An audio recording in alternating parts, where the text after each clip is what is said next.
Assalamu alaikum. Thank you very much, and let me congratulate Dr. Adil Manzoor for putting together such a nice symposium. Start.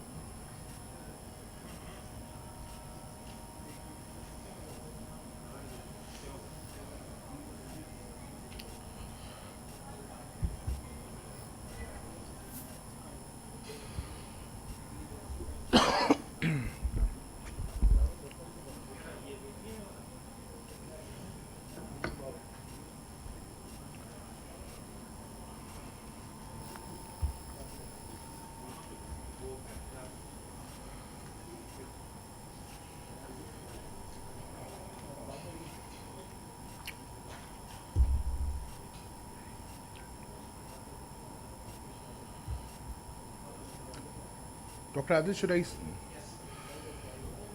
Okay, so I am Dr. Naveed, currently working as a nephrologist in Bahria Hospital Safari, looking after the kidney transplant program. So the outline of my talk would be like, yeah, okay.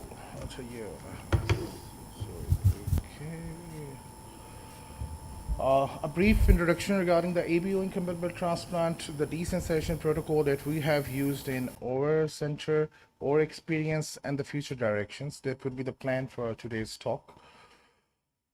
So first of all, regarding the rationale for the ABO incompatible transplant, the only expandable legitimate rationale is the expansion of the donor pool to overcome the organ shortages and to curb the market of illegal transplants by offering ABO incompatible transplants to the Pakistani population.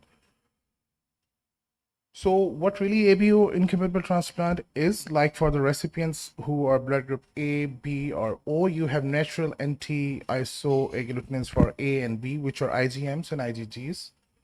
So you need to get rid of them, otherwise they will pose a major hurdle in the form of acute rejections at the time of transplant. So immunological barrier, we have two types of natural isoagglutinins. These are IgMs and IgGs. IgMs are notorious for causing on-table TMA-like pattern of hyperacute rejections, and IgGs for a delayed kind of an ABMR. So pre-transplant desensitization is mandatory.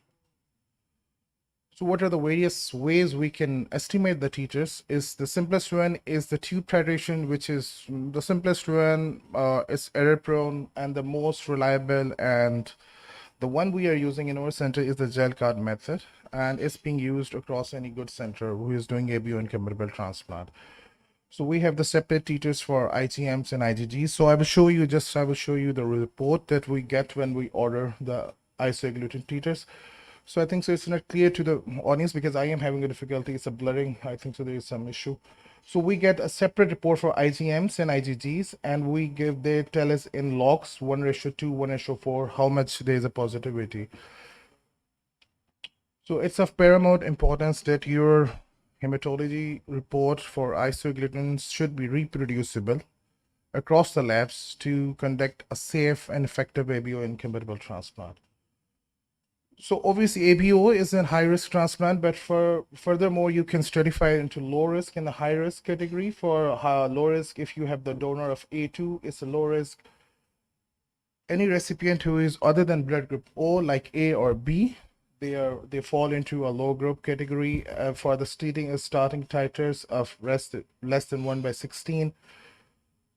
High risk donors, any donor who is apart from A2, recipient of blood group O, for some unknown reasons, they are more prone to have an hyperacute rejections, AMRs, and the titers of more than 164.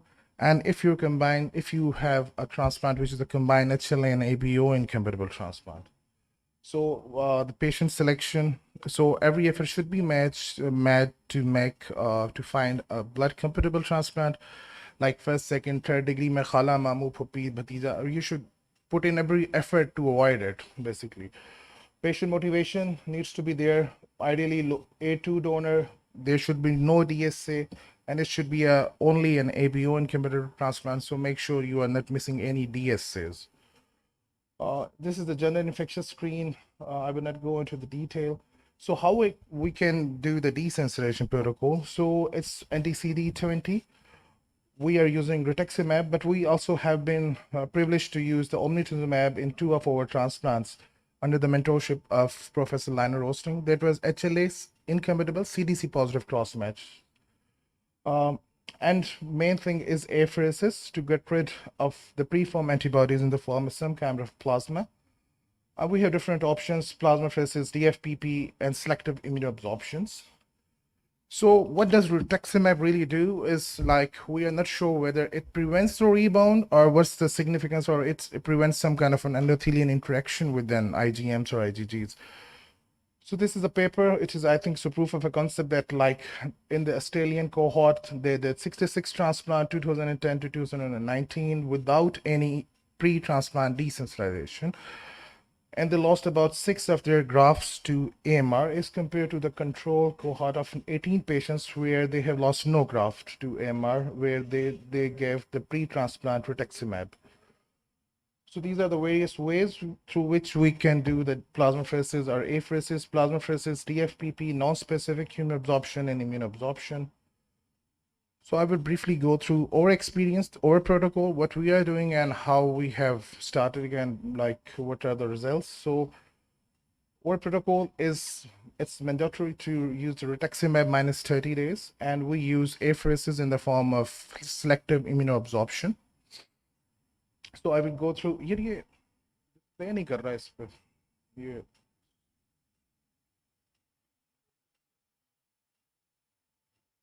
देखें ना इस पे. Okay, so there's a problem with the like, this is our first transplant. Like, so he's A1 to B. It's starting teachers who are 1/64. We attempted it a year back, almost 12 months. So at day minus 30 here, you can see it's we gave 500 milligram of Fitex. यार उस पे white पे खत्म हो जाता है ना बजा के बैठकर, इसका ये तो red वाला कर. And day minus 15, we started triple standard immunosuppression in the form of MPA, delta cortil, and prednisolone, and the prophylaxis of Wellsite and Septran twice a week till the transplant.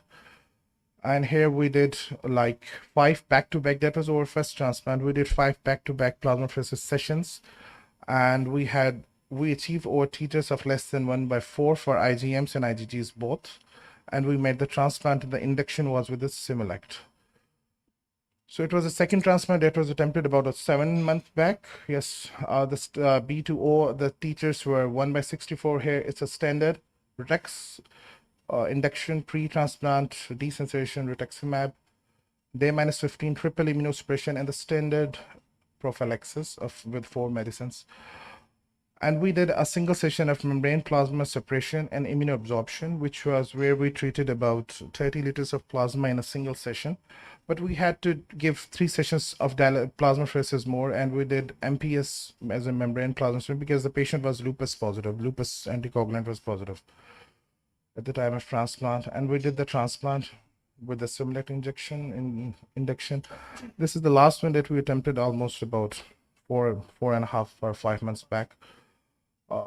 It's day minus 30 standard desensitization protocol with Ritex, 500 milligram, day minus 15 triple immunosuppression, and we did a single long-lasting session of 38 liters of plasma being treated. And also in this procedure, we combined hemodialysis, membrane plasma suppression, and immunoabsorption, which is, I will go into the detail and I will share the video with you. And the starting titers were 1/28, and with a single session and treating 40 liters of plasma, we were able to achieve essentially the titers less than 1/4. And we made the transplant next day. So this is a setup, like how we do a in tandem procedure. Like, this is a simultaneous execution of 3 different procedures, which is the hemodialysis. The first machine is doing the conventional hemodialysis. The second one is doing the plasmapheresis, and the third one is doing immunoabsorption. So if we have to connect the machines in circuit, what options do we have? Either we can connect in parallel or in series. We have used this, where we first done the blood to the hemodialysis. We took the feed from the venous outflow of the treated blood from the dialysis machine, and then we gave it to the second machine and third machine, and then eventually returned to the patient. So we have used in series sequential connection. So I will show the video that we have, how we have done it. Yeah, video चलाइएगा.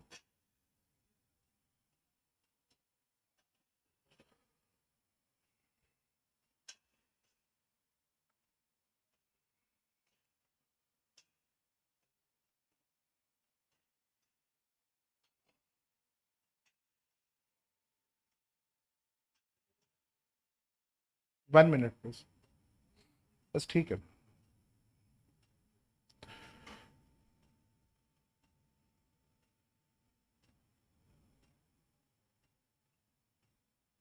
Hold कर दें यार, audio नहीं आ रही. And that is the first pump. Here we have pricked the artery. Into the first dialysis machine. It's a conventional hemodialysis being going on. The pump is running at 200 mils per minute. And from here, the blood is going into the dialysis. It's a conventional dialysis filter, FX10. And the blood is being dialyzed. And now the blood is coming back as routine from the outflow from the venous system into the patient, towards the patient. And now here we have attached a specialized Y connector. We are going to demonstrate the Y connector here. It's split into two. Okay, so now the outflow is divided into two from the venous return that is coming towards the patient, and the one blood is going back to the fistula to the patient via a venous needle. Okay, here you can see half of the blood is being returned to the patient. Okay, now the blood from the venous chamber that we have split into two is now, we will show you the feed of the second machine. Here you can see we have taken the inflow for the second machine, and here is the inflow for the membrane plasma separation. The machine is run at 100, the pump is at 100 mils per minute. You can see, and now from that, you can see that the blood is going through the plasma filter. It's in the reverse configuration. The blood is going from downwards. Okay, and this is the specialized Plasma Flex P2 filter imported, and it's being marketed and assembled by Fresenius. It's specialized use for membrane plasma separation. And from here, the plasma feed is generated. And now, after the plasma feed is generated, the venous return, we will show you the venous return. No, first this venous return. The blood that is being returned from the P2 plasma flex filter, here you can see we are using the conventional hemodialysis connections, the tubings, and now here it's being attached to the second Y connector, which we have attached to the venous limb. And here you can see that the two inflows coming from two machines, they are going back towards the patient, and the blood is returned simultaneously through a single needle. And now back to the second machine, we will show you how the plasma is generated. Here, if you can see that we have kept the lower end clamped. Here it fills the column, and from here we have the outflow of the plasma. It's a specialized connector that we have also imported for taking the outflow feed. Because it's a selective immunoabsorption, we need a continuous feed of plasmapheresis, and that's why we are generating a continuous plasma. From here, there's an outflow that is coming from the P2 in the form of the plasma, and here you can see the plasma is going through the third machine, and the pump is being run at 25 mils per minute. Basically, it's a ratio, extraction ratio of plasma filter is about 25%. So if you keep the pump of the second machine at 100 mils, you have to keep it at 25 mils for the third machine. And from here, from the third pump, you can see, and from here you can see the feed is going through this vitrosorbed column. This is a specialized Sacramin column imported from Switzerland, which is used for selective immunoabsorption, and it is NTB basically.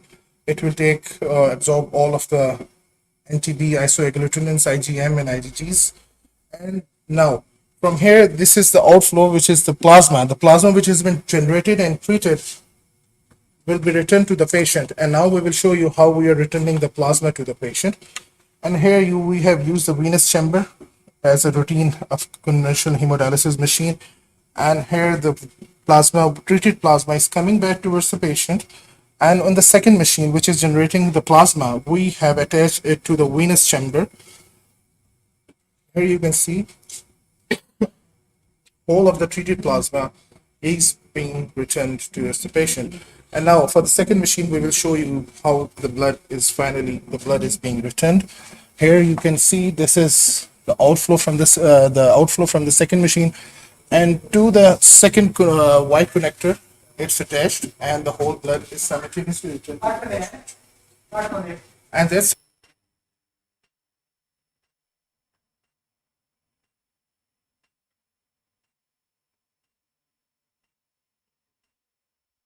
There was a short video of the in tandem procedure where we treated about 38 liters of plasma in about 10 hours, and we essentially obtained like 0 liters post transplant from 128. So this is the blood group selection guide. Like if you have to use, like if you have the donor from the blood group A and you have the recipient from the B, it's a bidirectional mismatch. So you will use the RCCs of the patient type and the AB group as a source of an FFPs and platelets. So anyone who is interested just to have a on board a good hematology service. So this is a proof of concept study. The author is sitting in front of me, liner roasting, where they have effectively demonstrated that treating large volumes of plasma in a single session, you essentially get rid of the rebound, and essentially you are able to make the transplant ready next day. Like for these patients, we admitted them on floor on the Saturday night. We did the procedure on Sunday, and we transplanted them on the next Monday. So there is no need for like additional admissions pre-transplant. So regarding the columns, a brief what like immunoabsorption columns, there are of two types: selective one, non-selective one. Non-selective one are globefin, which is like for myasthenia, GB, and non-HLA, HLA incompatible transplants. And the selective ones are further divided into reusable one. This is the reusable one, which is like on the left. It's a Russian column, and the non-reusable one is further divided into two: the one saturates and one the which doesn't saturate. We have used the non-saturable one, Vitroscope Swedish column, for our transplants. So what's the protocol for the monitoring? Nothing special. We look for the BK very intensively for first every 6 months, and rest of all we follow the routine labs, and we don't follow any like isoregulating titers post transplant. So what's our experience? So as I mentioned, we have attempted 3 transplant, and we're thankful to my mentor, Professor Roshan Ainal, who made this possible to do for the very first time in Pakistan.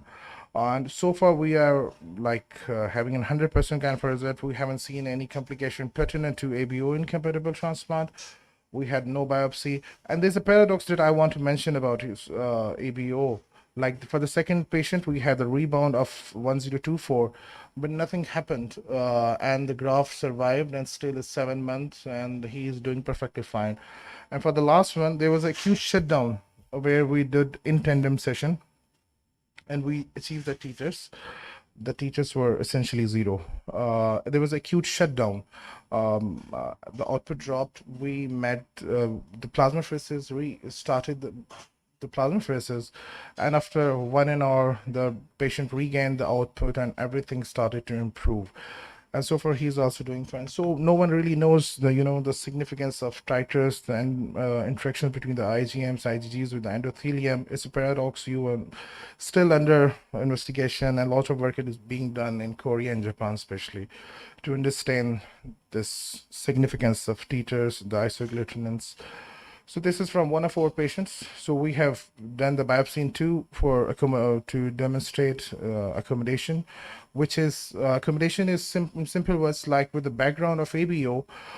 If you have the accommodation, which usually sets in by started to sets in by day 15 and should be completed by the end of the first month.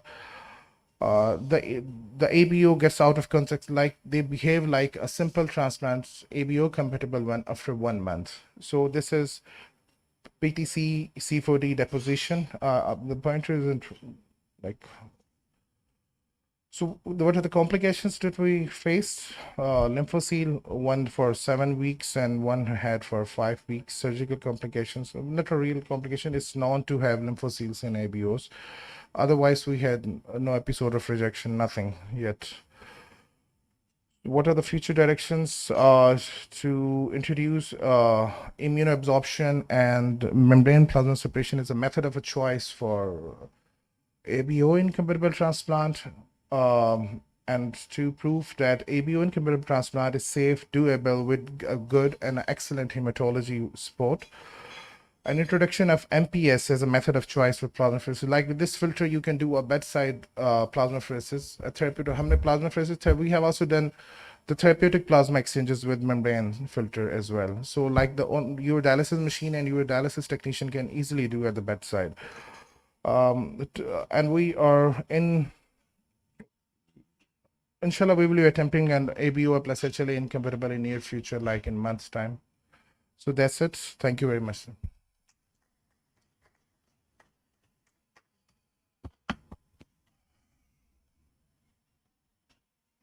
So, Thank you so much. I think this for the first time that I've seen a successful experience with ABO compatible transplant and the use of technique. Thank you so much for sharing that. welcome, sir. Thank you. I was just curious about the use of basiliximab. ATG wasn't used. Was there any specific reason for that? And if I may add, what was the target tech level after that? Okay, so regarding the induction therapy, for some unknown reasons, ABO incompatible transplants are notorious to get BK nephropathies as compared to the HLA incompatible transplant. To decrease the overall cumulative burden of immunosuppression. So it's a protocol that's being followed from its main studies stem from Europe and Japan and Korea, where they have proved that using the Similac will reduce the incidence of a BK nephropathy post-transplant. So that was the rationale. And the standard as we follow as an HNL compatible, we follow the same protocol, same monitoring, everything was same, the prophylaxis was same, nothing special regarding the tech level and everything else.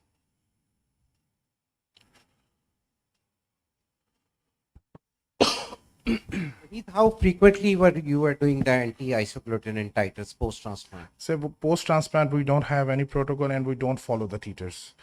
We said on the post-op yeah, basics. yeah, because that was the second transplant. The protocol you're asking that because we have been frequently discussing with Lionel Roasting as they are not doing. He's the pioneer in the France and yes. Europe.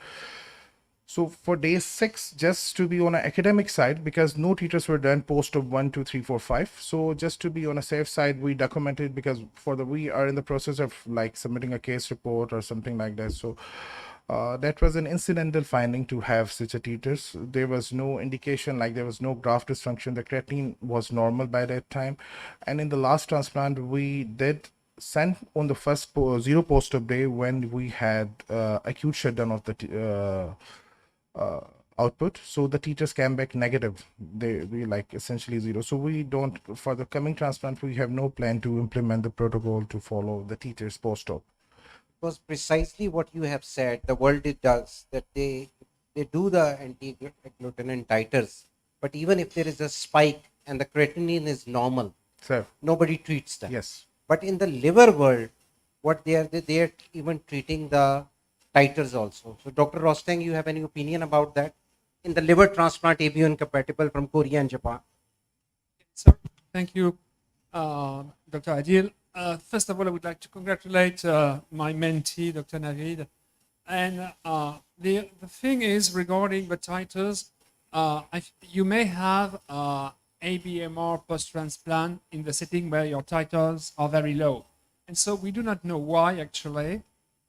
And the treatment, and if you perform biopsy, you find diffuse hemorrhage and blah, blah, blah. And so, first of all. Secondly, when I started the program in France in 2011, we had time 0 biopsies, 1 week and 1 month. And time 0 biopsy was after reperfusion, okay? Sometimes it was not normal with some edema, glomerulitis, and so forth. Week 1 biopsy always was abnormal with sometimes diffuse hemorrhage, whereas the serum creatinine was perfect. And so we decided to give up these protocol biopsies first. And secondly, we decided to give up the monitoring of isoglutinins because we came across with a few cases of ABMR, day 4, 5, 6, with normal titers. So either because the agglutinins are trapped within the graft, nothing in the periphery. So what counts is really the urine output and only that.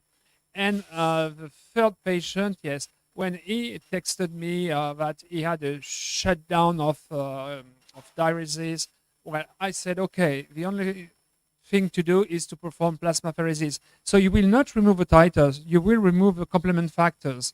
And the complement factors indeed are mandatory to activate the isoglycines who are bound to the endothelial cells.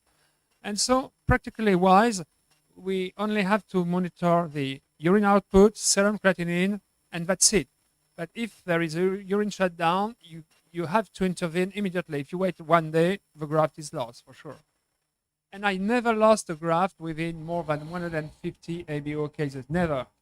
Conversely, as Navid has shown, the Australian series is very poor with 8 grafts were lost out of 69, I think. And in Paris, Necker, the mecca of transplantation in France, where the first cases was attempted in 1952, when they started the ABOI program, they didn't monitor IgMs and they only monitored overall isotope pre-transplant. And because of that, they ended up with patients having high titers of IgM at the day of transplant, but they knew that retrospectively. And they lost 1 kidney on the table and 7 kidneys from TMA. It was only ABMR as a feature for TMA. They lost the kidneys. And so at the end of the day, they titrated IgNs and IgGs, what we are doing. And so finally, you need a very good hematologist, a good hematology lab to make the titers. And you have to rely on that. And so I brought from France some tubes of some serum, for which we knew the aspirin titers, and the lab has to work here as long as they find the same titers. And when it was achieved, I said, okay, you can move forward. Yes. So it took us 3 years to validate the titers. There can be a variability in titer. Yes. In one lab is reporting one, another is one. That's why what they are going now on the Luminex, checking up the ABO titers on Luminex, because they found that very low titers, patient has severe AMR the next. So maybe if you started doing, we can follow you on your footsteps, Luminex technology, because we are not No, this is even in this is being used, I think, in Canada. Okay. There's a Lorry. I think okay, you should be knowing Dr. Rostek. Lorry is doing all this work on APU, on the Luminex platform. They are checking just like the antibodies.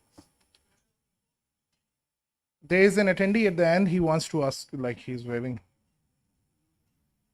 Nahin, wo. Sir, it was an additional, you could say, like 6 to 8 weeks. Or 6 to 8 lakh rupees, sorry.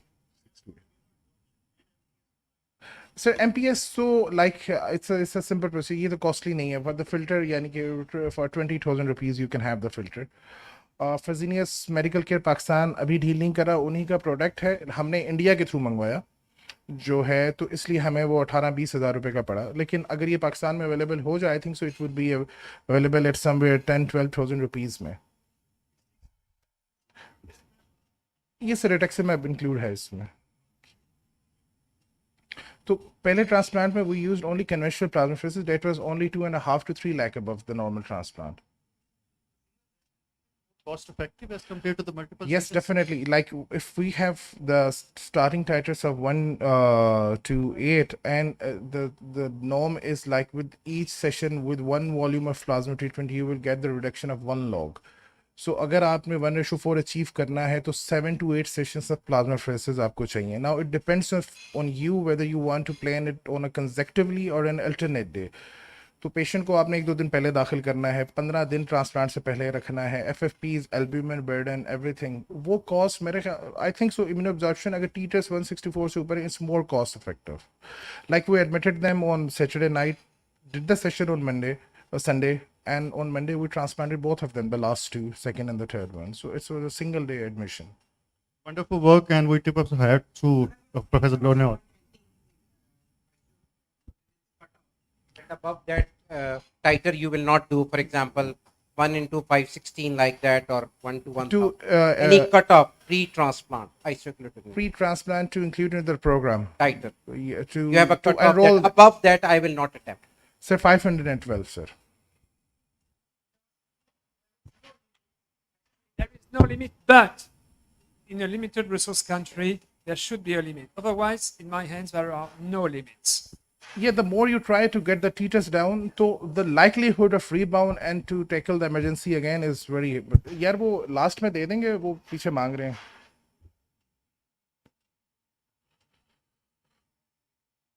So, Thank you, Dr. Naveed, for sharing wonderful experience. I'm from critical care, actually, might not sound relative to nephrology. My point is,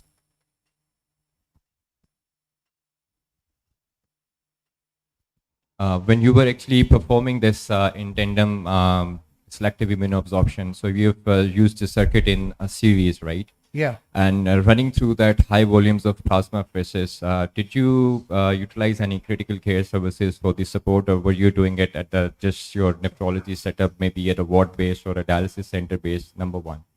Number two, were your patients or any prophylactic antibiotics for such a high volume when you're doing on plasma phases? So sometimes we've seen that we've come across situations where we actually, keep the patients on prophylactic antibiotics to save them from any opportunistic or any sort of infections when, doing selective immunoabsorption or something like that. I hope you're getting my question. Yeah, thank you very much. I guess you work in, the same hospital in the field of intensive care, so that's why. But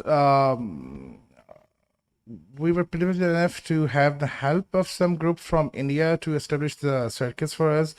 We did the procedure in or hemodialysis, and we don't feel that there is any special need to involve a sophisticated team or experts from the ICU, because it could be managed on, like, if the intensivist is like well oriented, nephrologist with the circuits and connections, he can manage.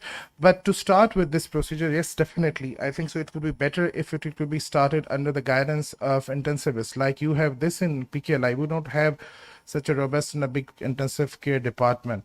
So we had 3 registrars, other nephrologists. They were sitting, hoping not to like have any difficulty. So, but yes, definitely you can take away the pain or the burden from the shoulders of nephrologists by doing this intended procedure, because you have to be like running the circuit for 12 hours. So anything definitely bad can happen. So if it's under the care to start with of an intensivist, it would be much wiser and better, a safer option for the patient.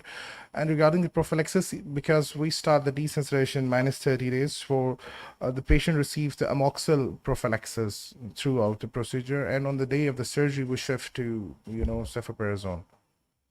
Thank you very much. I just wanted to ask a question. How do you maintain hemodynamic stability in these patients? Because, what I was of the notion that you have to have at least a 200 ml circuit So, in one dialysis machine. So you're using 3. so So that's about 600 ml or so. well, no, not 600 ml, because the first pump was running like at 275 ml per minute. That's for the standard conventional dialysis machine. And we were taking the drug, the blood as has been dialyzed. We just extended the circuit line. And it's a closed loop, no blood was lost. So if you keep in the 3 circuits, it's roughly about 300 of the mils in, of the blood in the extracorporeal circulation. As I have said, that it's a closed loop. All of the plasma which is treated, generated, is returning to the patient. So we didn't encounter any complication or any hemodynamic instability in these patients. Sorry. Yeah, regarding the anticoagulation, yes, regarding this is important because it's a closed loop. We gave only heparin of about 5,000 units in priming. So there was no anticoagulation given for 12 hours running 3 machines. Thank you very much.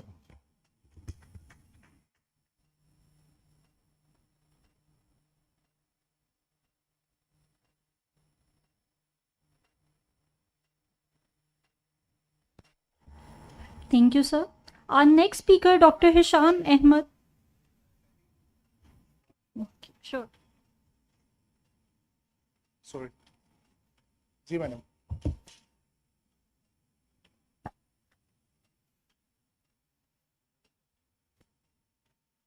I'm Dr. Mariam, Senior Registrar from Behria Hospital, Lahore. Sir, I have a question. As you said, we can also use conventional plasmapheresis session, but for that we need 7 to 8 sessions.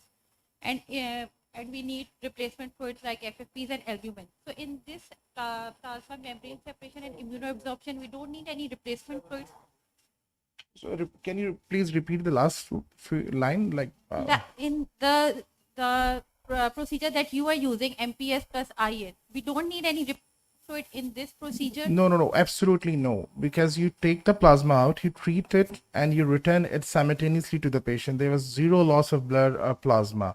So it was only the number of the exchanges because there's a concept of an extraction ratio of the plasma from the blood.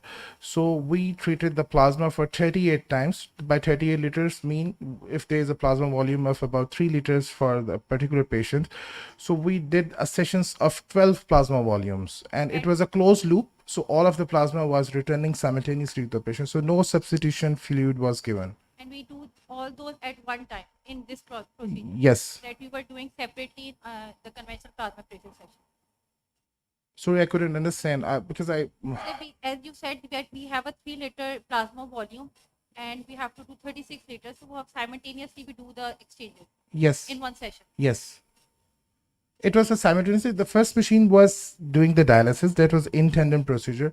We turn off the circuit after 4 hours of hemodialysis. We continued with the second and the third machine. So that was doing second machine was generating the plasma, and the third machine was doing the immunoabsorption, and then we're going simultaneously side by side. Okay, thank you.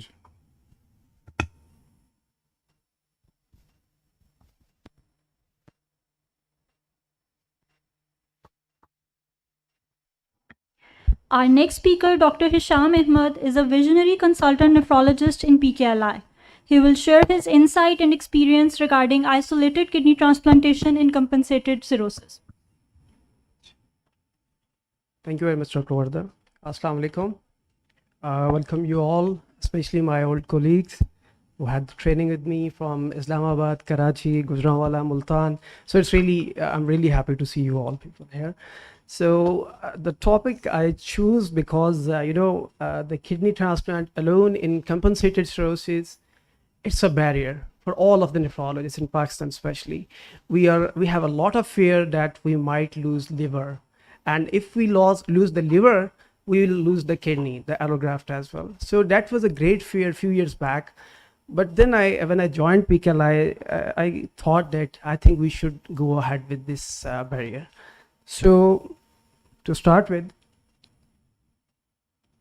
just I want to show you how much burden do we have in Pakistan.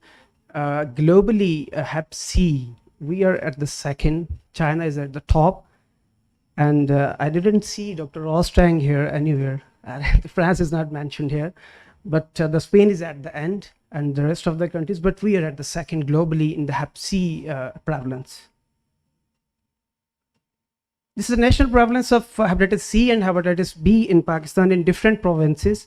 And that was published in 2009 by Punjab Health Authority here in Pakistan. You see the 4.3% was Balochistan, that the hepatitis B was positive. And it was around 6.7% HCV more prevalent in Punjab area. So HCV prevalence in Punjab increased from 6.7 to 8.9% in 2019. That was the recently published data by the Bureau of Statistics Punjab Health Authority, and they said that we are on a rise again. So the overall prevalence of Hep B was found to be 2.2%, and prevalence of Hep Delta virus in HBV cases is found to be 17.7%. This was a recent article that was a great effort by the Ziauddin Medical University, and they were the medical students, by the way, and they did this research, and they showed that, if I could get the point, sorry. Yeah. Here they said that the Hep C associated mortality in Pakistan is around 3,66,000 per annum, and Hep B associated was around 566. So Hep B is on the rise more than the Hep C now in Pakistan. So that's the problem we are facing. I will start my talk from basically the article was published in around 2011 from Einstein School of Medicine in USA. And that was a retrospective analysis and a cohort study on the compensated cirrhosis patients with the kidney transplantation. So what they did, that they initially identified 147 HCV positive patients who underwent for the combined liver kidney or isolated kidney transplant with the HCV cirrhosis. So the 8 patients, they fulfilled the criteria for combined liver kidney. They have the DCLD with the end-stage renal disease and dialysis. So that they were excluded from this study. 139 patients who were requiring only kidney transplants, 74 patients had the histological assessment, and out of them 15 were turned out to be cirrhotic. And on the other side, the patient who had no histological assessment, they were low risk for cirrhosis. They only had the CT or ultrasound or the shear wave. They found to have only 3 cirrhotic in that group. So total 18 patients were included for the transplantation with the child A cirrhosis. So this was the outcome actually, that in the 1 year graft survival was pretty good. They saw initially retrospectively that this thought need to be more emphasized in the coming future. So I will share Kaplan-Meier curve in my next slides, but overall the function was pretty fine. The graft survival was in the non-cirrhotic at 1 year was around 95% with the 94% in the cirrhotics. And 3 year graft survival turned out to be 81% in non-cirrhotics, and it was 74% in the cirrhotics. So, and patient survival was also comparable, especially at the first year. In the third year, there was it was around 82% in the non-cirrhotic and 83% in the cirrhotic group.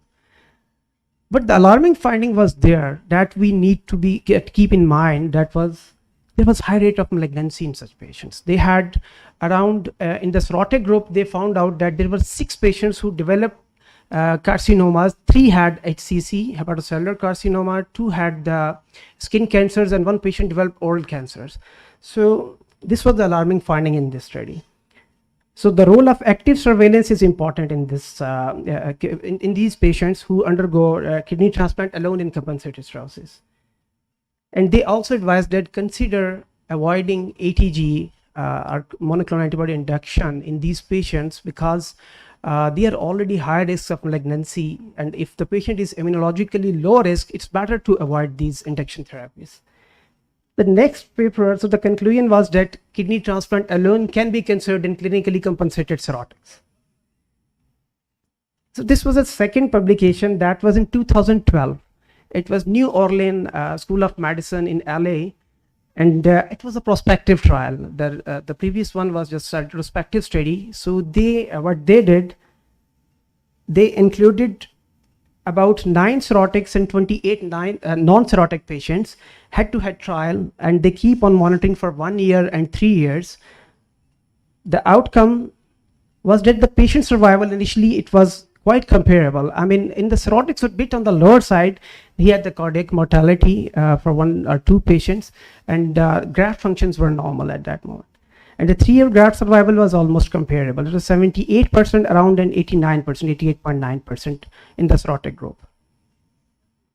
And the graft survival, the red line below, I don't know, you can see my pointer. The below line is the red one, that is the cirrhotic group, and above the dotted line was the non-cirrhotic group. So in the initial 1 year graft survival, if you see here,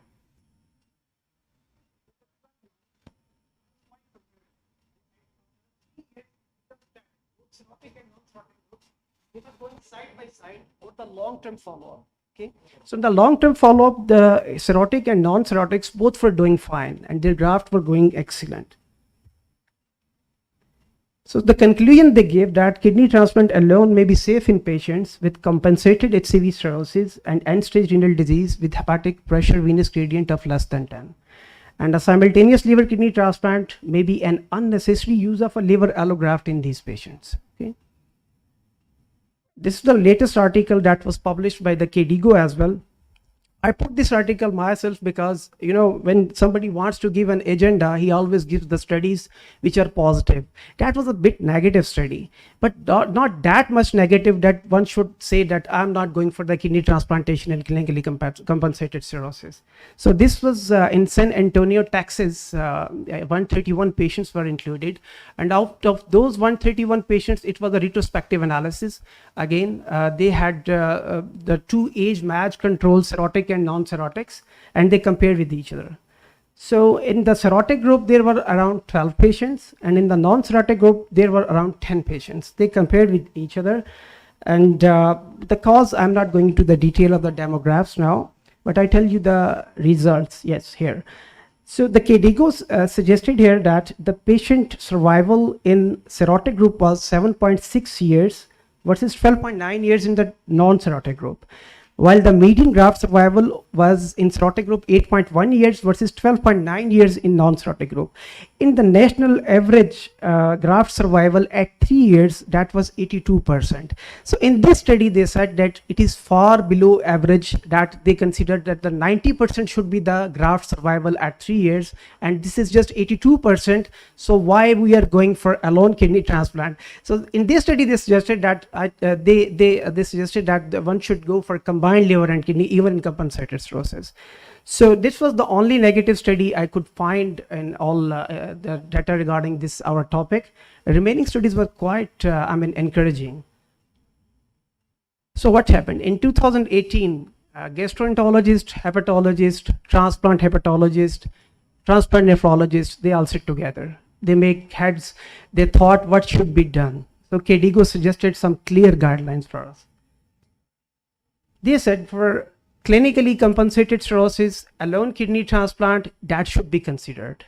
And what was the agenda? They said the patient survival, you need to consider the graft survival, the quality of life, or the cost effectiveness. That is the main problem here at resource limited country for Pakistan. Equipoise. Equipoise means the equilibrity, the balance you should keep between the liver and the kidney. You know, the liver, which is already compensated, and child acirrhotic, if it gets decompensated within a month after transplant, you are in trouble. So the justice with the transplant futility. We are running a living donor program. We don't have deceased donor program. So our organs are at stake. So we have to be careful before harvesting organ in a patient who's already having child acirrhosis. So these thoughts you have to keep in mind before evaluating such patients for transplant. So they said that, can our crystal ball accurately predict liver will improve, stabilize, or worsen? These are the questions. Now we need a transplant. I'm a nephrologist. I need a kidney transplant, but my liver, patient's liver is compensated cirrhosis. So can somebody predict what will happen with the liver? Yes, we can. So nephrologist perspective is always that, have I to go for the simultaneous liver kidney, or I will go alone for the kidney transplant? So they said that you should assess liver functions in cirrhotic and non-cirrhotic patients with HCV. But they suggested that should undergo a non-invasive biochemical and morphological evaluation to stage all patients of HCV and end-stage kidney disease for liver fibrosis. And when biochemical and morphological evaluations yield discordant results, you can go for liver biopsy. Otherwise, in these days, we have seen that the liver biopsy is at the end. They have a high chance of complications. So what are the non-invasive tests that you can do to assess the liver fibrosis? So non-imaging like fibro test, fibrometer, EPRI, AST to platelet ratio index, Thornton's test, FIB4 index. So the problem with these non-imaging techniques is that our population who are end-stage renal disease on dialysis, they are using the liver enzymes, AST or ALT. And dialysis population, they do not mount good response to hepatitis. They don't have the increased ALT or AST. So these tests are somewhat controversial in our population, and we cannot wholly solely rely on these tests. So morphological evaluation can be done by the elastogram. That is quite helpful for the dialysis patients to see the liver fibrosis. And if there is F3 or F4 fibrosis, the sensitivity and specificity of this elastogram is a bit controversial in the dialysis population. You know, they are fluid overloaded, and we have problems with these patients. So sometimes they can F4 fibrosis you can get on the shear wave, but patient will not be having the F4 fibrosis. He can have normal liver, but the patient is in fluid overload, the liver is congested. So these results are not altogether, you have to take a clinical picture. So this is the most, I think the essence of this talk is that how to assess the portal hypertension. All the studies so far in these patients, they rely on portal hypertension. If the hepatic pressure venous gradient is less than 10, you can easily go for kidney transplant.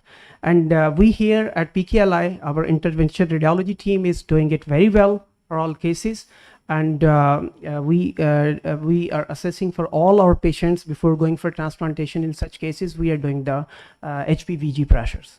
So other than that, upper endoscopy to look for the varices, non-invasive radiological evaluation and like portal or splenic varices, and triphasic CT scan is quite helpful in such cases to see the cirrhosis. So based on the Baveno 6 consensus in compensated cirrhosis, if elastogram is less than 20 kilopascals and platelet count is more than 150,000, then hypertension, portal hypertension is less likely. But again, HPVG is the cornerstone along with all these investigations. So what they clearly recommended, they said that if you come to the fourth line, we suggest that all HCV infected kidney transplant candidates be evaluated for severity of liver disease and presence of portal hypertension if indicated prior to acceptance for kidney transplantation. We recommend that HCV infected patients with compensated cirrhosis without portal hypertension undergo isolated kidney transplantation. So that's quite clear now. So how to monitor such patients with the kidney transplant after you have harvested a kidney. So what we have to do post-operatively in the long-term follow-up, that if these patients, generally our transplant patients have more recurrence of HCV as compared to the other population, like we are giving higher dose of ATG or immunosuppression therapies. So almost Dr. Adil would agree that we have almost 50% of the cases out of 600 that has the recurrence of the HCV after the transplantation. So HCV monitoring is very, very important in these patients. And you can monitor the liver functions by the LFTs, by the MELD score post-transplant, Child-Pugh score, presence of ascites is there or not, is there any falling platelet count after a transplantation that can give you a red sign that the liver is going towards decompensation. And consider endoscopy if patient of course complains of any melena or some fresh GI bleed. And again, surveillance for HCC is highly recommended for patients who have the fibrosis like F3 or F4. So the experience at PKLI, we have 5 patients, but the last 2 patients just recently transplanted, so I did not put them into the list. I think after a year we will update that data. So our first patient, he's 44 years old, male. He had the diabetic kidney disease, CKD5. So he was HCV positive, and we did the liver biopsy. It turned out to be F3, F4 fibrosis. He had no varices. His HPVG was very borderline. It was around 9 and 10. So a lot of questions, me, Dr. Adil, Dr. Faisal Dar, and everybody was, on board for these patients. So, it's very sensitive matter. If a patient gets decompensation soon after transplantation, so you are at the hot seat then. So we went for the transplantation in this case. It has been almost a year post-transplantation. He's doing very fine. And the second transplant was a young guy, 41 years old male. He was CKD of unknown cause. He was Hep B positive, Hep C positive, triphasic CT showing the early cirrhotic changes. He had no varices. And the first patient we did liver biopsy, we had the transjugular liver biopsy at that time. After that, we had some logistic issues and we did not go for the liver biopsies. For subcutaneous biopsies, they were referring, and we avoided that due to high complication rate in dialysis population. So we only rely on the endoscopy, on the shear wave, and the triphasic CT, and that goes well with the KDIGO guidelines as well. And the third patient that also almost 8 months now, and I will show you their allograft functions. So just to show you that the first patient that was so frequently coming to emergency, that clinically cirrhotic patients, they have, no hope except the transplantation. You see that the admission rates, these are the OPD visits, of course, after transplantation. We see frequently these patients, but the emergency visits just before transplantation.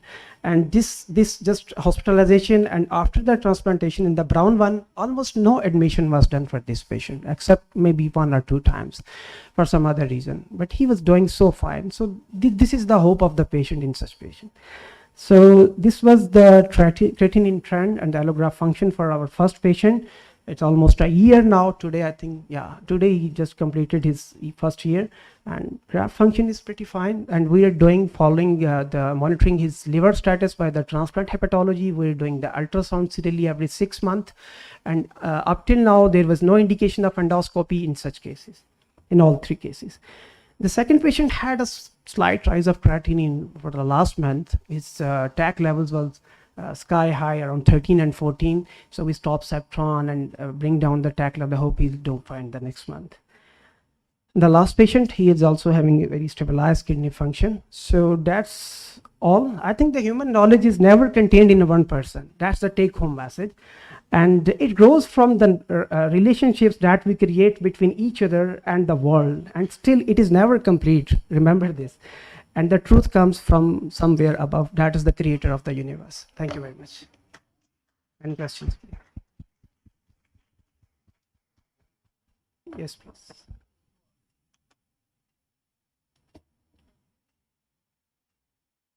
Mike, didn't you? Okay.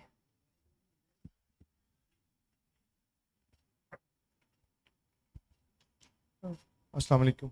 First of all, it's a very wonderful talk and it's Thank you very very much. informative and it really helped us to proceed. My question is that I just want to ask a different question. Now, what's your strategy and planning when you think you will go for liver transplant in that patient which is already being transplanted, kidney transplanted was done in that patient? Okay, so we have to monitor Dr. Usman his liver functions first of all, and the presence of any ascites, any falling platelet count, the splenomegaly is going on, and the endoscopy, serial endoscopies. Firstly, clinical compensation, I think it will take some time. So what we have designed that every 6 monthly we are following with the hepatology team that we are going for the ultrasounds, we are going for to see any ascites, the platelet count, and surveillance endoscopy plus minus we have not gone so far. So just to monitor these patients by the liver functions and the ultrasounds, and I don't think so any other thing you need to do in these cases. So the pressure, as you Yeah, pressure monitoring before transplant. Yeah, and it matters after transplant even for. There is no hard rule. Hard evidence for monitoring the HPVG pressure after the transplant. Thank you very much. Yeah. How you manage those patients who went into decompensated cirrhosis after a kidney transplant? Actually, so far we have limited data. We have 3 patients only. So far, I have no patients who develop decompensation. But if someone develops decompensation, of course, liver transplant is the second option. And usually, we have talked to these patients that you have to keep in mind that keep ready your liver donor as well for the future. Because it's very limited data, we are doing it now. So we don't know how the liver will behave in the next few months or next year or next 3 years. So Dr. Adil's opinion was from the start always that Hisham, take care that you have to prepare the donor, liver donor for such cases. So that's why we are going very slowly, very selectively, the patients who are willing to donate in the liver in the future. So if there is decompensation, of course, there is liver transplant. Otherwise, there is no other way. I just want to ask a second question. As the patient is taking immunosuppressant and the patient is cirrhotic, so any further recommendation guidelines regarding the immunosuppressants and tacrolimus level in that patient? Or Yes, Dr. Usman, it's almost the same like any transplant patients, but if we can avoid ATG in these cases, like in the first patient, we gave only basiliximab, and it was immunologically low risk patient, and second and third patients we have to go for ATG, but there is no change in this immunosuppression protocol. That's almost the same.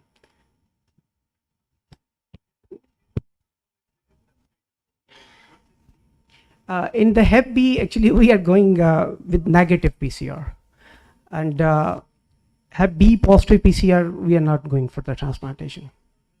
Yeah, he was negative. These are all C positive. C positive. B was positive before transplant. Then we started antivirals. When he became negative, then we went for the. Our policy for the hepatitis B patient that we are only doing non-cirrhotic hepatitis, and we are getting the DNA negative. We are putting them on nucleoside analog. Now we are putting them on latest tenofovir and phenamide once a day. And we are getting the hepatitis B DNA negative pre-transplant, and then they will be live on tenofovir lifelong. We are giving lifelong. And every 6 months we are doing an ultrasound, we are doing HPV DNA, and we are doing an alpha picoprotein level.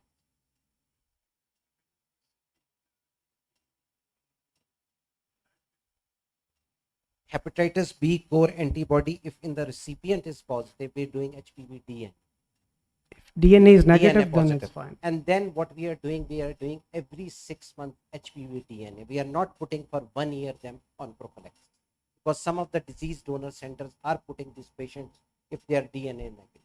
Another scenario, if the donor is core antibody positive and the recipient, if the recipient is immunized and he has an anti-HPS protective titer more than 10 and donor is core positive but DNA negative, we are still following up this patient. We are not putting them on a nucleoside analog. We are doing every 6 months HPV DNA for the first 2 weeks. And we have a third scenario also, when which we are giving the recipient this donor is core positive, but the recipient has not protective titers. In that case, if we have given vaccine 0, 1, and 6 months, and the recipient has failed to maintain the titers on 2 runs of vaccine, then we're putting them on tenofovir alafenamide for 1 year, and we are doing the DNA, we're doing the transplant without protective titer of the recipient.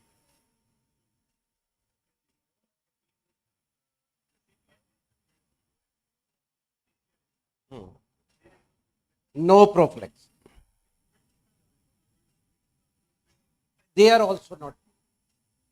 Some centers in US are giving for 1 year, but I think that the follow-up is the better strategy. Some centers are giving the prophylaxis, but most of them. As you do. He's also, you don't say.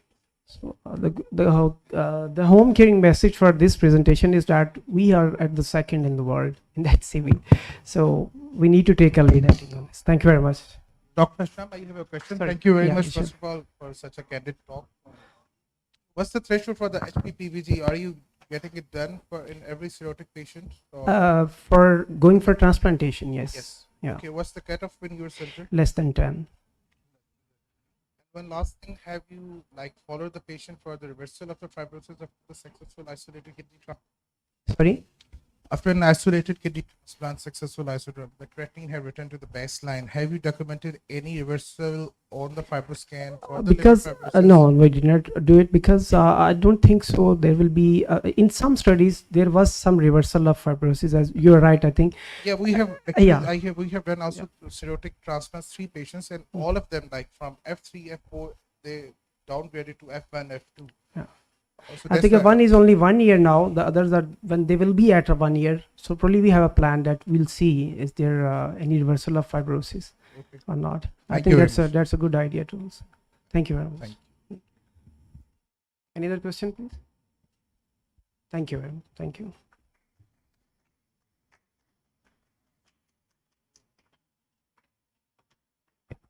Thank you, sir. Now we welcome Dr. Muhammad Mubarak, an accomplished professor of pathology in SIUT, to share his enriching experience with us. Dr. Mubarak will discuss pathology of chronic antibody-mediated and T-cell mediated rejection. First of all, I must thank Professor Dr. Adil Manzoor for inviting me to this wonderful symposium on transplant pathology. Indeed, this topic is for workshop, not for talk, but I will try to complete it in due time. So, I have no disclosures related to this talk. This is the outline of my talk. First, we will define the theory of rejection and its classification. Why we do classify rejection? You can think of it in terms of cancer diagnosis. If you give someone a diagnosis of cancer, is that enough for treating the patient? No. It requires staging, grading. That is why rejection has also to be classified. What is the severity for treatment, for prognosis? We have to classify rejection. And then we'll discuss diagnosis and classification of rejection in actual practice, how we do it in real life. And then we discuss the pathology of T cell mediated rejection and antibody mediated rejection. And finally, we will conclude by some take home messages. So, definition of rejection is very simple. It is the injury or damage to the graft parenchyma caused by specific immune system. And we know that there are two arms of the specific immune system, T cells and antibodies. So there should be two types of rejection. And of course, they both can occur together. So there are basically three types of rejection. These can be T cell mediated rejection, antibody mediated rejection, or mixed antibody and T cell mediated rejection. Okay, so we have already discussed this. This is the ideal classification, and it is useful to the clinicians also. But for clinicians, we need another parameter, another feature also we will discuss in next slide.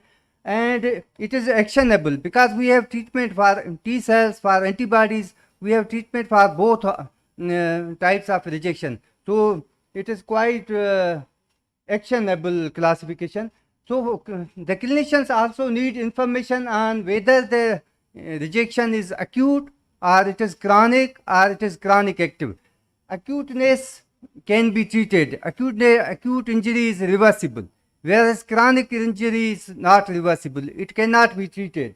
So the pathologist should actually convey all this information to the clinicians. And this is the ideal classification. But BANF has taken 30 years to arrive at this. Latest BANF classification classify rejection on these lines. But previously, historically, this was not so, as we will see shortly. So this is the acute phase of rejection, where there is inflammation in this biopsy, and here there is scarring. This is the end result. Of course, you cannot treat this type of rejection. So in practice, how we diagnose and classify rejection? Of course, it can be suspected on clinical features with laboratory tests such as serum creatinine, and some imaging studies such as resistance index. But renal allograft biopsy is the only definitive test, definitive method by which you can diagnose rejection as well as classify it. No other, any other modality can classify rejection. Which structures are involved and how severe the rejection, that can only be done on renal allograft biopsy. So renal allograft biopsy is currently considered the gold standard, but it is conditional. It is not perfect gold standard because there are certain prerequisites which must be fulfilled for a biopsy to serve as the gold standard. Now, the graft parenchyma also comprises of 4 different components as the native kidney. These are the glomeruli, vessels, tubules, and interstitium. Now, among these, the targets of among these, all 4 can be affected by the rejection process. All these 4 components can be involved in the rejection process, but the targets differed whether it is T cell mediated rejection or antibody mediated rejection. In case of T cell mediated rejection, the main target is tubulo-interstitial compartment and larger vessels, that is arteries. And for antibodies, the main target is microcirculation, the glomeruli and peritubular capillaries. And also arteries also serve as targets for antibody mediated rejection. And the severity increases with arterial involvement. Tubulo-interstitial involvement is reversible, it can be treated easily, it can usually respond to steroid treatment, but the arterial involvement and presence of antibody mediated rejection makes the treatment of rejection more challenging. So the discussion of renal pathology is incomplete without BANF description of BANF classification. BANF is actually a small town in Canada where the first BANF meeting was held in 1991, and these were the 2 driving forces behind this classification, Lauren Racusin and Kim Solis. So why biopsy is not a perfect gold standard? Because there are certain caveats, there are certain shortcomings, and BANF has tried to overcome these shortcomings. Number 1, biopsy rejection is a patchy process, as we'll see shortly. It is a patchy process, so we can easily underdiagnose or undergrade rejection if adequate biopsy is not achieved. So, and vascular rejection is particularly prone to be missed. That is why BANF defined adequacy criteria for optimal biopsy. Initial BANF classifications were based on light microscopic examination of graft biopsies only, but with evolution, with refinements, the adequacy criteria have also undergone changes. Now we need fresh frozen tissue for C4D, and EM is still optional, but now they have recommended that it should be, at least tissue should be obtained for EM investigation in future. So these are the adequacy criteria of renal graft biopsy. Two cores must be obtained. Both cortex and medulla should be present.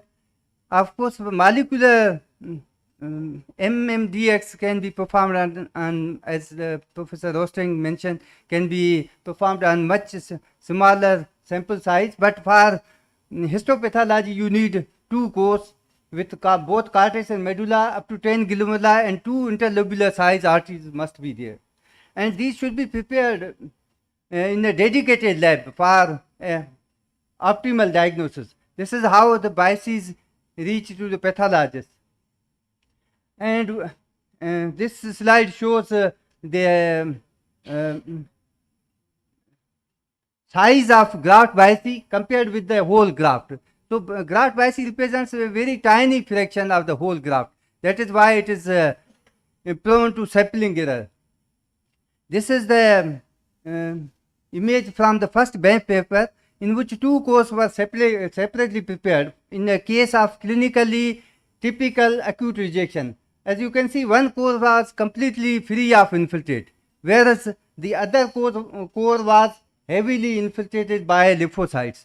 So if you process obtain one core, you can miss the diagnosis of rejection. So number two caveat is that rejection process is a gradual process. It takes time to develop. So if you do a biopsy very early, then you cannot meet the threshold of rejection diagnosis. That is why BANF introduced the borderline category to address this issue. This is how the borderline category looks. There's patchy infiltrate, only patchy lymphocytic infiltrate, and no tubulitis. The third caveat is that the histopathology is subjective in nature. There is a substantial inter-observer variation, and BANF for this BANF provided clear definitions of key structures such as artery. How do you define artery? What is an arteriole? What is a capillary? And they also developed semi-quantitative scoring criteria of individual lesions. As we know, there are 4 components in the graft, and all 4 can be affected in rejection. All can be affected in acute rejection as well as in chronic rejection. So these are the names of those lesions. G stands for glomerulitis, acute lesion of acute rejection. I for interstitial inflammation, T for tubulitis, V for vasculitis, CG is chronic glomerulopathy, CI is interstitial fibrosis, CT is tubular atrophy, C stands for chronicity. So these are the different lesions, and a combination of these lesions is used to diagnose rejection. The fourth caveat is that rejection is nothing but an inflammatory response, and we know there are many other causes of inflammation in the graft. The infection can also cause inflammation. So BANF, for this BANF developed the minimum threshold for the diagnosis of tubulointerstitial rejection. For vascular rejection, presence of even single lymphocyte within the intima, within the vessel wall, is sufficient to qualify for rejection. However, for tubulointerstitial rejection, there is a threshold, and that threshold is of moderate interstitial inflammation and moderate tubulitis. Once you reach this threshold, then you can diagnose it as acute tubulointerstitial rejection. And BAMF also developed criteria and threshold for the classification of rejection. We will shortly discuss it. The fifth caveat is that not all components of immune system are visible or detectable under the microscope. That is why initial early BAMF classifications were mainly focused on T cells. Antibodies were not given much importance during early classifications. So this was the first BAMF full paper on BAMF classification. In fact, the meeting was held in 1991 and the paper came out in 1993. As you can see, they used the term working classification because they thought that this will evolve over time. As you will see that this was the original classification. In fact, there are 6 different categories. Number 1 is normal. Number 2 is hyperacute rejection. At that time in 1991, they thought that antibodies can only cause this type of rejection. And there's no role beyond hyperacute rejection, no role for antibodies. Rest of it is caused by T cells. Of course, then there's borderline changes. Category 4 is acute rejection, 5 is chronic changes, and 6 is other. So you can see 4 out of 6 categories are related to rejection. Only 2 categories are non-rejection categories. Rest of all classification is related to rejection, diagnosis and classification. In 1997, BAMF classification was modified substantially by incorporation of BAMF 93 classification as well as CCTT classification, which was being used in USA. They merged both these classifications, and since then this has served as basic foundation for BAMF classification. Again, there are 6 categories, but here they have divided acute rejection into types. In the previous classification, there were grades, grade 1, grade 2, grade 3. Nowadays, it is not, it will be highly unlikely if I say someone has got grade 3 rejection. How will you treat it? You need to know whether it is T cell mediated, it is antibody mediated, is it active, is it chronic, how much activity is there, how much chronicity is there. So this classification now appears to be useless, but at that time it was quite useful. So here they changed into types. Type 1 is tubulointerstitial. Type 2 and 3 are both vascular. You have to remember this. Type 1 is tubulointerstitial and type 2 and 3 are both vascular. And this typing is done on the basis of severity. Type 3 is more severe form of acute rejection, more severe form. And it can be, of course, here from in this classification that it appears to be caused by T cells. But now we know that it is mainly caused by antibodies. But both T cells as well as antibodies can cause type 3 rejection. Okay. This is the latest full BAMF classification that was BAMF 2019 meeting report, and Professor Rosting also showed many of the points from this classification, and you can see how much this classification has expanded. Previously it was only half column of full paper, but here it is on whole page of journal. So it has expanded much. So why cellular theory dominated during early years? Because T cells can be seen within the graft biopsies. It is easy, as simple as that. And antibodies could not be seen. Moreover, there was no treatment for antibody mediated rejection at that time. That is why nobody cared about antibodies. And morphologic features and targets of antibodies were also unknown at that time. Plus these two personalities. One was Peter Gorer. He was championing the antibody humoral theory. He died very early in 1961. And with him, the antibody humoral theory also died. And Peter Medawar was championing T cells. So, of course, T cell dominated the BAMF classification for quite some time. Nowadays, more interest is being given to antibody mediated rejection. So these are the basic components and construct of the BAMF classification. they have given definitions in order to reduce inter-observer variation. They have given pathologic lesions and their scoring, and these scores, they have kept these scores broad in order to reduce inter-observer variation, as we will see shortly. And these lesions are combined to make a diagnosis of rejection. No any single feature is sufficient to qualify for rejection, except possibly for vasculitis. For vasculitis, for arthritis, yes, you can say it is rejection, but the rest of these require combination.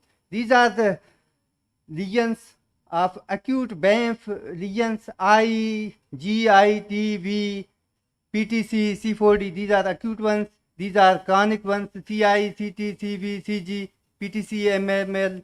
And there are also acute and chronic BAMF scores, T-IFTA, I-IFTA, T-IFTA, polymovirus load. As you can see, these are scored as 0, 1, 2, 3. 1 is mild, 2 is moderate, and 3 is severe. Usually 1 ranges from 0 to 25%, and 2 ranges from 25 to 26 to 50%, and more than 50% is 3. These ranges are very broad, so that they are easy to, in this case, inter-observation becomes less. Otherwise, with narrow cutoffs, inter-observation will be more. This is an example of scoring for interstitial inflammation, I.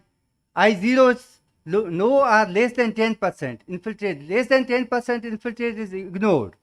I1 is 10 to 25% of parenchyma is involved by the infiltrate. I2 is moderate, I3 is severe, more than 50% of parenchyma involved. This is the sine qua non of rejection, but alone it is not sufficient to diagnose rejection. You must find target organ lesions such as tubulitis or arthritis along with interstitial inflammation. And in I, for the scoring of I, you have to take into account the extent of infiltrate. Extent of infiltrate is same in both these schematic diagrams. Here the intensity is more, but you have to look for how much percentage of the parenchyma is involved. Extent is same. As you can see here, there is infiltrate is very sparse, but it is encompassing the whole field. In fact, there were 3 main morphologic lesions for the diagnosis of rejection: I, T, and V. This is a semi-quantitative scoring of tubulitis. T0, no tubulitis. T1 is 1 to 4 lymphocytes per tubular cross section. 5 to 10 cells, T2, it is moderate tubulitis. And for T3, more than 10 lymphocytes per tubular cross section. Now, for diagnosis of acute tubular T cell mediated rejection, you need I2, T2, moderate interstitial inflammation and moderate tubulitis. This is no tubulitis, the moderate, mild tubulitis, moderate tubulitis, severe tubulitis. And for arthritis, similarly, V0 is no arthritis, V1 is mild to moderate intimal arthritis, V2 is again intimal arthritis, and V3 is transmural arthritis. This is V1, V2, more severe intimal arthritis, and in last one, V3, there's transmural arthritis. This is the most severe form of rejection, and it can be caused by both T cells as well as antibodies. BAMF later also included in the early BAMF classifications, they excluded infiltrate in scarred areas, but later on they added with studies it was found that infiltrate in atrophic areas is also important for chronic active rejection. So they added this lesion also, I-IFTA. In this case, on the right hand, there's no infiltrate, but here there's infiltrate in the areas of scarring. And for antibodies, these are the lesions, glomerulitis and peritubular capillaritis. A combination of these is known as MVI or MI. G plus PTC, glomerulitis plus PTC. These are the acute lesions for antibody-mediated rejection. PTC is also scored, PTC 1, 2, 3. So, coming to the pathology of TCMR, this category has remained relatively stable over the years. Over 30 years of BAMF classification evolution, only minor changes have occurred in it. Initially, the acute form was recognized. It was thought that T cells can only cause acute rejection. In 2005, BAMF, it was divided into acute and chronic active forms. However, for chronic active forms, only chronic allograft arteriopathy was considered till BAMF 2017 classification, when inflammation in areas of scarring, I-IFTA and T-IFTA were also added. So we can skip this. This is how T cell rejection looks like. There is diffuse infiltrate, I3, with moderate tubulitis. More than 5 T lymphocytes per tubular cross section. So this will be labeled as type 1A. And if there is severe tubulitis, it will be labeled as type 1B. But it will remain type 1. Tubulointerstitial will remain type 1. And for type 2A, there is mild to moderate intimal arteritis, as in this case. And in 2B, there is severe intimal arteritis. And in type 3, there is transmural arteritis. So these are the types, type 1, 2, 3. Type 1 is tubulointerstitial, 2 and 3 are vascular. So for chronic active rejection, this was added into BAMF 2005 classification. And for this lesion, chronic allograft arteriopathy, this was only considered till BAMF 2017 meeting. As you can see, in 2007, they revised criteria for chronic active TCMR. In fact, they identified that chronic active TCMR may manifest in the tubulointerstitial compartment in BAMF 2015 classification, but they did not add it. They added it in 2017. And this is how this classification was modified into two types, grade A and grade 1A and B and grade 2. Professor Rosteng also described this category previously. So what is TI? Total interstitial inflammation. It is inflammation in scarred as well as non-scarred areas. And I-IFTA is infiltrate or inflammation in areas of scarring. So these criteria, they signify activity in the background of chronicity. They are chronic active lesions. And in BAMF 2019, they also added tubulitis in areas of scarring, T-IFTA, for this classification. T-IFTA is also scored just like tubulitis, but it is done in areas of scarring. So these are the different lesions. Some are acute, some are chronic, some are acute and chronic. This is how chronic active rejection looks like. This is area of scarring, there's infiltrate, and there's tubulitis in areas of scarring, T-IFTA, and this is over here, I-IFTA, and on that side, that is T-IFTA. Previously, this was the type 2, previously this was only considered as a type of chronic active T cell mediated rejection.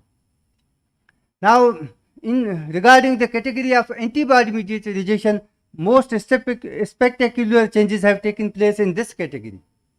Particularly, as you can see, marked changes have occurred in this category. This is the first BAMF classification. It was meaning that antibodies cause only hyperacute rejection. In BAMF 97, it was renamed as antibody mediated rejection and was divided into two types, hyperacute and accelerated acute. And in BANF 2001 meeting, its role in acute rejection was also added in BANF classification. And in BANF 2005, it was divided into acute AMR as well as chronic active AMR. And now in BANF 2019, we have also a category of chronic inactive antibody mediated rejection. Whereas in case of T cell mediated rejection, there's no such category. Chronic inactive TCMR does not exist because we do not have criteria for diagnosis of chronic inactive TCMR. But for antibody mediated rejection, we have criteria. This is how the antibody mediated rejection looks in BANF 2019, how much it has expanded compared with the previous classifications. So, in fact, it took 10 years to recognize the role of antibodies beyond the immediate post-transplant period. And that was made possible by the use of discovery and use of C4D and more sensitive techniques for detection of antibodies in the serum. This is C4D. And this here they added criteria for the pathologic diagnosis of antibody-mediated rejection. Previously, it was based on time period after transplantation. Hyperacute occurring on the table immediately and accelerated acute occurring within 2 to 3 days. So these were the diagnostic criteria for acute antibody-mediated rejection. As you can see, here the classification became multidisciplinary. They also included serological evidence. The role of immunology was incorporated in the BANF classification, and this BANF classification became multidisciplinary. Same from hyperacute, it was termed antibody-mediated rejection, again antibody-mediated rejection, and divided into 2 types. In BANF 2013, they included moderate microvascular inflammation as evidence of antibody interaction, and they also added molecular markers. Molecular markers can also now be used for classifying antibody-mediated rejection, and they also included the category of C4D negative. Initially, it was thought that C4D is 100% sensitive and specific. However, with widespread use, it was found that it is not positive in all cases of antibody-mediated rejection. So they added this category also.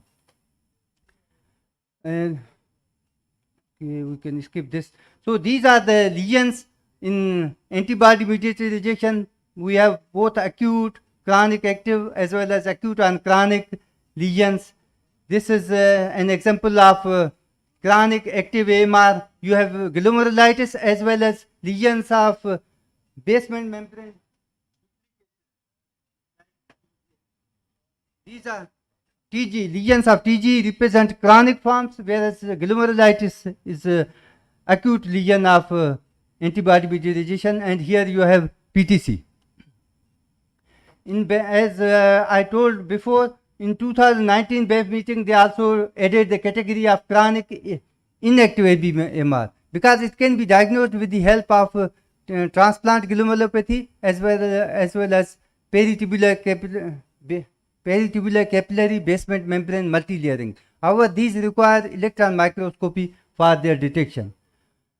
Again, we have already seen this, how this category has expanded over time.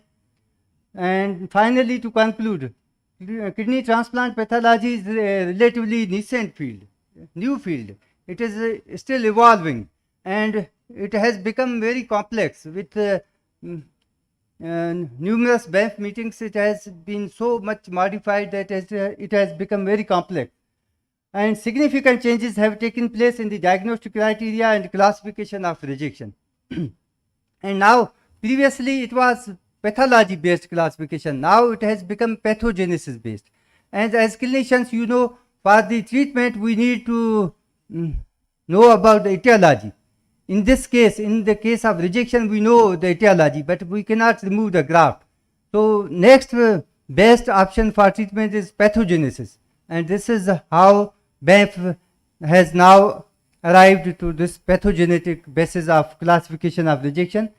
And increasingly, more sophisticated approaches are being used to refine and optimize rejection diagnostics. Transplant pathology diagnosis has become a multidisciplinary undertaking. For example, antibody-mediated rejection cannot be diagnosed by histopathologists alone. I will need help from immunology also to diagnose antibody-mediated rejection. Thank you very much.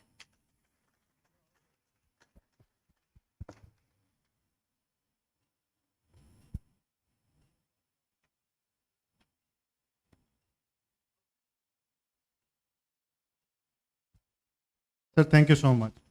Such insightful lecture. How can we diagnose chronic inactive AVMR in Lahore? Let's suppose we don't have EN. Of course, you can diagnose TG on light microscope, transplant glomerulopathy. That lesion can be diagnosed. In the background, there will be IFTA, but the lesion of TG will point towards antibody-mediated rejection. But PTC, BMML, that requires electron microscopy. That is a chronic lesion of chronic inactive antibody-mediated rejection.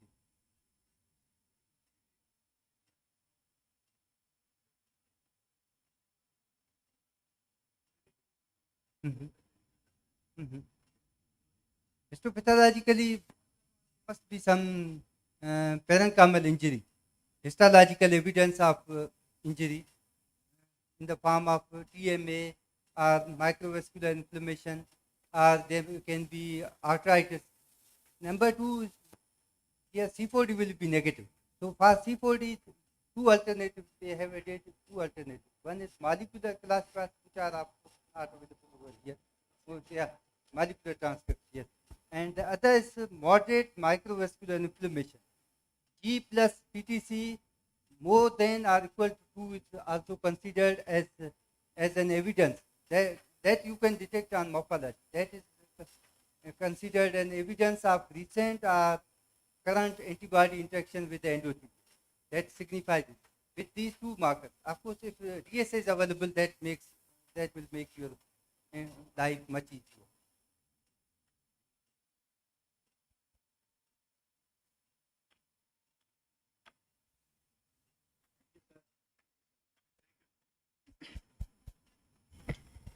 Thank you, sir.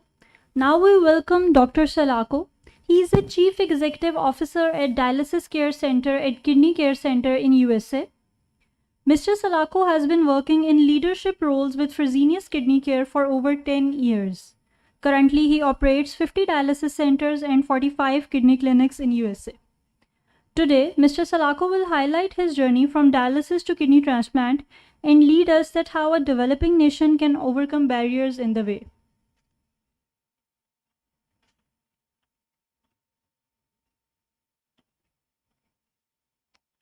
Hello, everybody. Good afternoon. Thank you for having me. Quick intro about myself. Lead a dialysis company based out of Illinois, in Homer Glen, a suburb of Chicago. And basically, you've had the pleasure of listening to a lot of engaging scientists today. I really just want to talk about it from a reality, how boots on the ground in a healthcare system, how we're able to get our patients from the dialysis chair into the transplant center in a more commercialized environment as against an environment where there's a unified healthcare system. So these are the challenges we have in the United States. That's a little bit of myself. So in the United States, this is what we've been doing in terms of number of patients we see every year on dialysis, the number of transplant patients we have. In 2022, about 25,000 kidney transplants, and so far this year we've done about 16,000.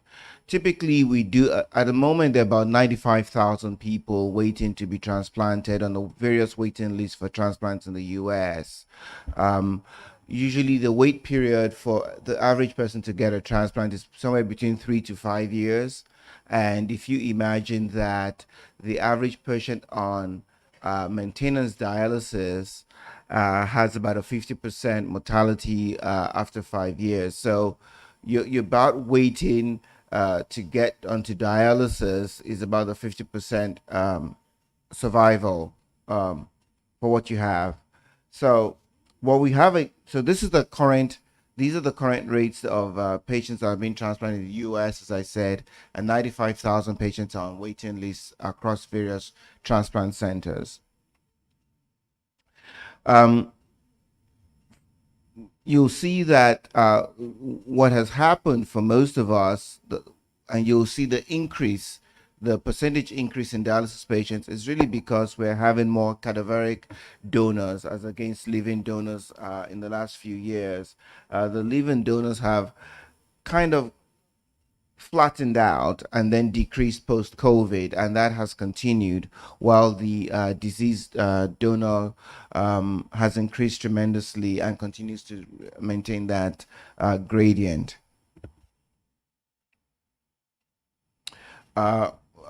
In this slide, you'll see, as I said, we have about number of transplants we're doing in the United States on an annual basis, and the number of people waiting. And at the moment, we have about 95,000 patients waiting on transplants in the U.S. So just a couple of numbers to throw around what's going on in the United States environment at the moment. 600,000, close to 600,000 patients on dialysis, being dialyzed in about 8,000 outpatient dialysis units. I manage and own about 55 of those dialysis units in the U.S. Fresenius and DaVita operate 75% of the outpatient dialysis units. At the moment, we have 245,000 patients with who are currently living with kidney transplants. Cost is a huge issue here.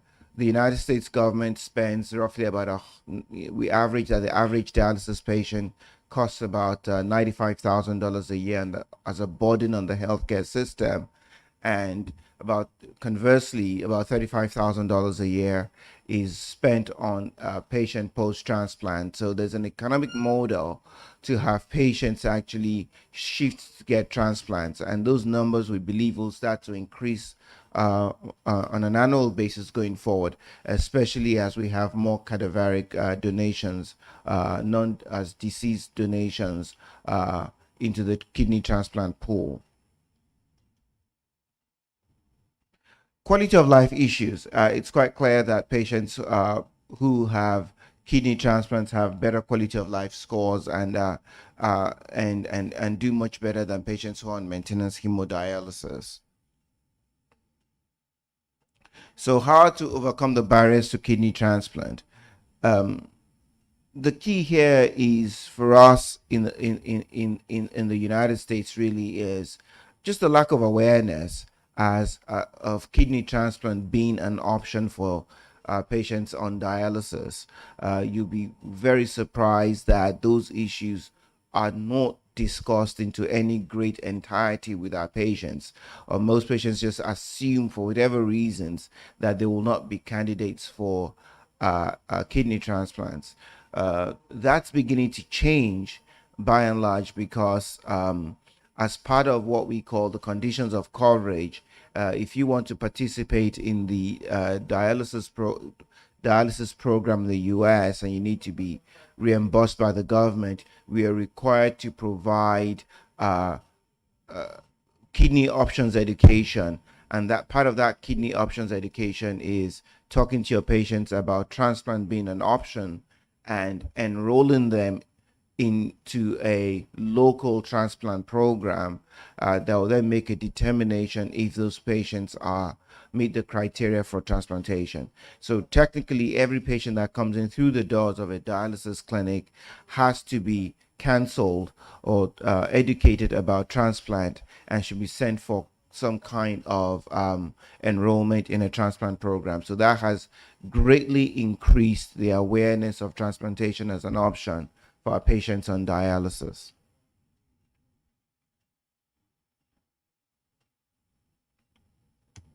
So when we start to look at how do you get these patients in a kind of environment like we have in Pakistan, you know, looking at a national database for our patients and creating a national database for transplantation is a key goal in unifying where those patients are going to be seen, how they're going to be seen, and registering them in a local in a local transplant program is a very key factor, right?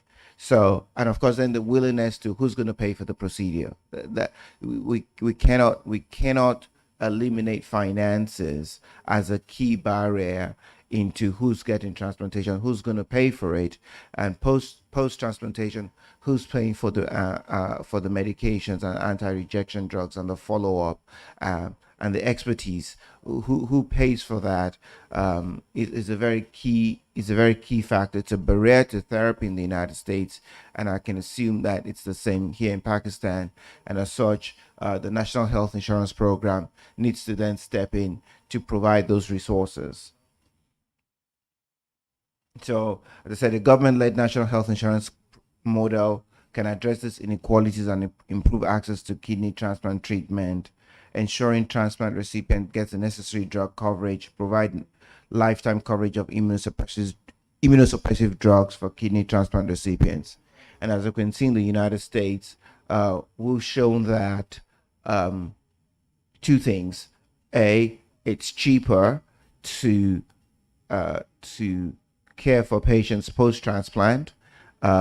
We also discover that another point, not in the slides, is when patients are post-transplant, they're able to return back to the workforce in a larger extent than patients. The disability factor goes away, and so they're able to contribute back into society. And so, from an economic model, it's beneficial if you can get your patients back in the workforce post-transplantation. Quality of life improves. So the role of the National Kidney Transplant Registry, which is a key factor in putting donors in contact with recipients and maintaining a registry of patients, in determining very quickly those who will meet the criteria for transplant, putting the transplant center in contact with the patients, ability to notify them when there's an availability of a kidney. Those are really key factors. One of the things that has, I think, made us quite successful is the key transplant centers in the major cities. When you register your patients, when kidneys are available, they're quick to tell your patients, hey, show up here in 2 days and 3 days for your transplant. So improves access to kidney transplant options, optimizes organ allocation, ensures that organs go to patients who need them the most. So whatever criteria or scoring that's used in allocating organs, your transplant registry will ensure uniformity across the board. Not something is being done in one certain area and not being reflected in another region of the country. Increased transplantation rates. Obviously, that's the goal of what we're trying to achieve. Promote equality. You don't want a situation in which maybe only the well-to-do or people with means are getting transplanted. You want the criteria to be obviously equitable, fair, and based on need. Facilitates research and innovation. Obviously, very important. But as I said, putting donors in contact with recipients, very critical. Things like organ theft and all those types of things. You want to eliminate it from your healthcare system.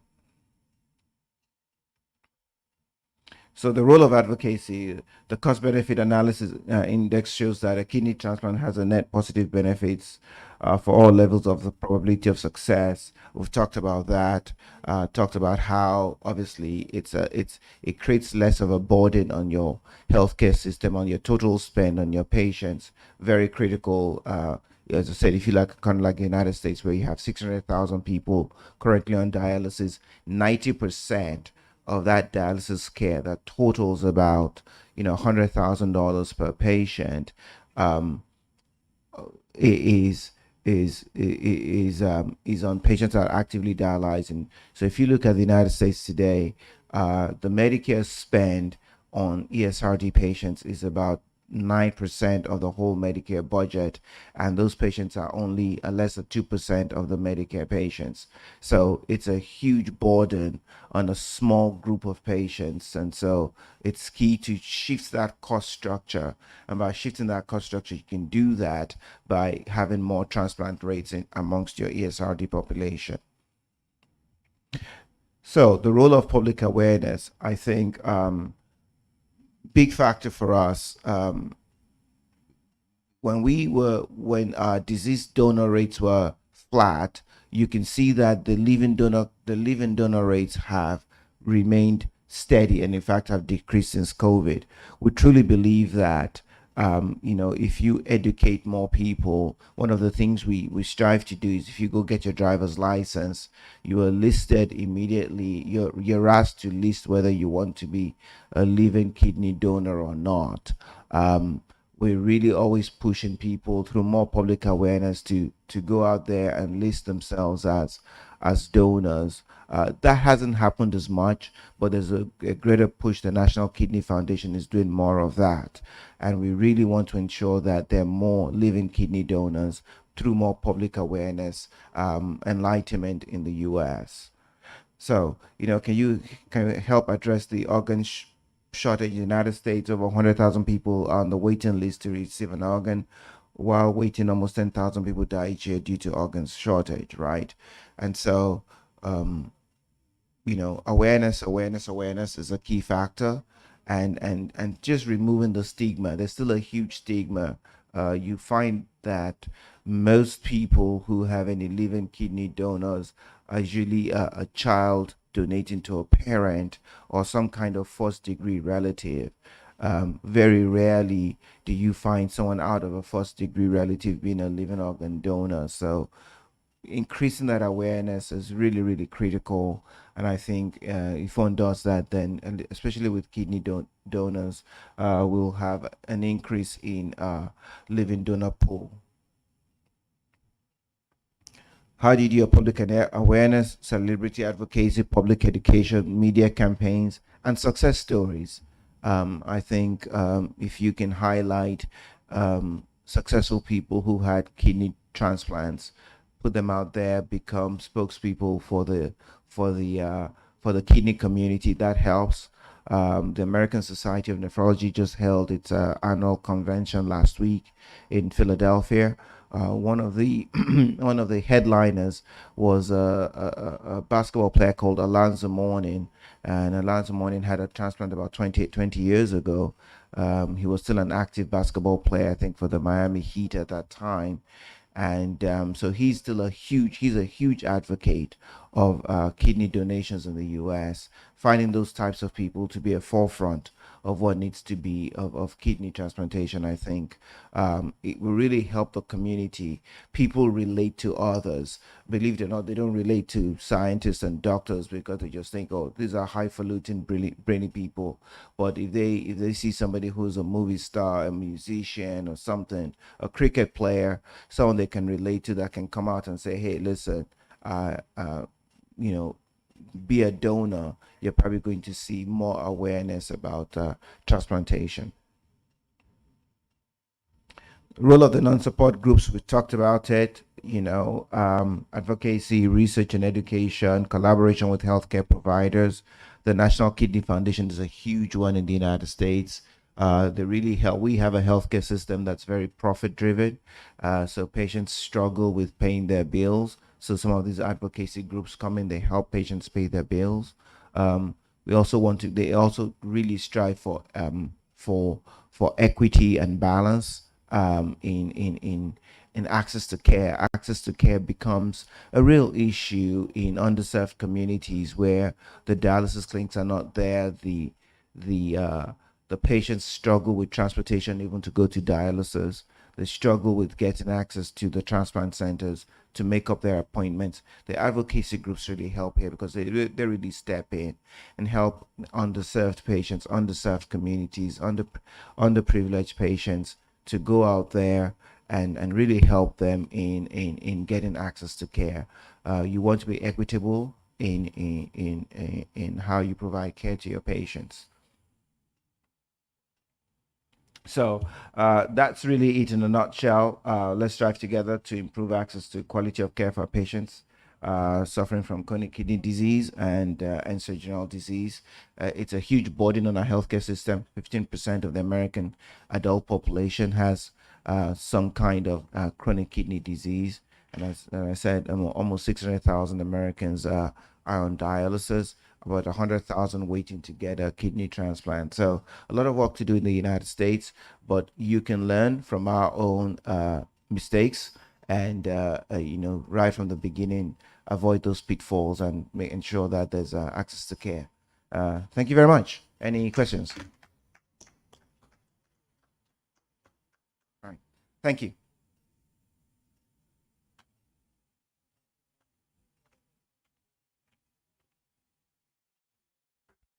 Thank you, sir. Lunch is being served. Kindly join in the dining area. Everyone is requested to bring the registration cards along. Thank you.